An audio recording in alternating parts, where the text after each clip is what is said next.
Once upon a time, there was a really wealthy merchant who lived with his only daughter named Bawang Putih, as his wife had long passed away. Bawang Putih was so obedient, nice, and kind-hearted that everyone loved her.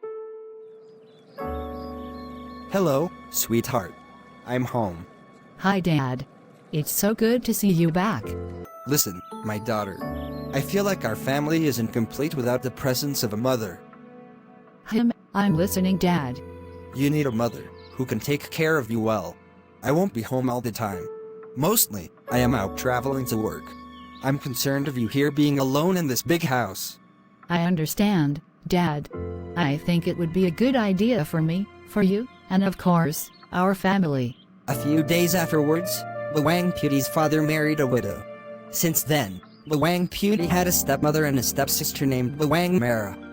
I promise to cherish you always, to honor and sustain you, in sickness and in health, in poverty and in wealth, and to be true to you in all things until death alone shall part us. Me too. I assure myself to cherish you, honor and sustain you, in all things until death do us apart. They pretended to be nice to Bawang Putih when the father was home. If he was not around, it was the opposite. All right then. I am about to go to work. Please take care of Bawang Putih well. You can count on me, honey. By having Bawang Merah as well, everything will be all right. Take care. See you, sweetie. Bawang Putih. Clean the bedroom. When I come back, I don't want to see any single dust. Do you understand me? All right, Mom. Yes, I do. This is a disaster. Why am I being treated like this? It is unfair. Disaster? Ha ha ha. You deserve this. You are nothing but garbage. You are so mean. I hate you. Hate me as you like. It won't change anything, you poor naive little girl. One day, the father went away to work out of town with his loyal servant. Sweetheart, I am going out of town. Dad, please don't go. I will be home soon. I promise you, my dear. Take care, Dad. You are always in my prayers. Later at night, the father's loyal servant came to the house.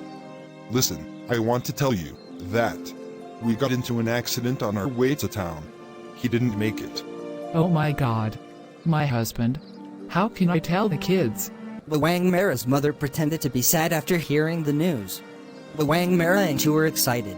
They only thought about the merchant's properties. On the other hand, Bawang Putih burst into tears. Since then, her life became more miserable. Dear my daughter, we can finally control this house and everything inside it. No one can prevent us. That's true, Mom. I love this. Bawang Putih can finally become our maid completely. There is nothing we should be afraid of. Hey, Bawang Putih. Come here, clean this up. I have just got back from cleaning the backyard. Could you at least give me a break? I need a rest. Rest? What do you mean? You can't have rest. Clean this up fast. Otherwise, I'll call Mom. She will definitely punish you. One day, her stepmother assigned her to wash her expensive silky scarf. So, she immediately went to the river to wash that scarf along with the other clothes. Being tired, sleepy and hungry, she became less conscientious in her work. She lost the scarf. Oh my goodness, where is my mom's favorite scarf? How can I be so careless? God, it's drifting down the river. I have to get it back or my mom will scold me. Bawang Putih panicked. She went down the river and asked everyone she met. Then, she met an old woman who passed by the river bank. Luckily, the old woman kept the scarf.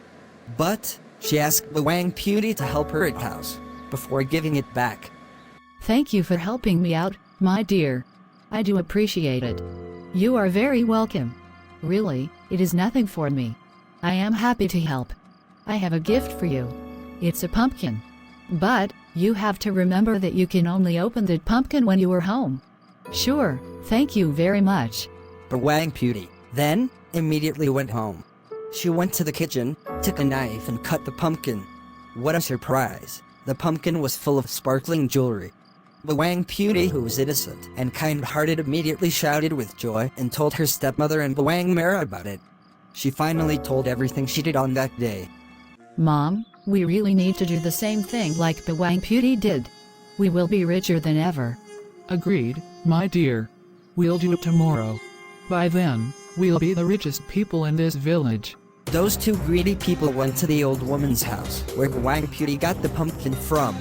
They pretended to be nice. They helped grandmother to do the house chores.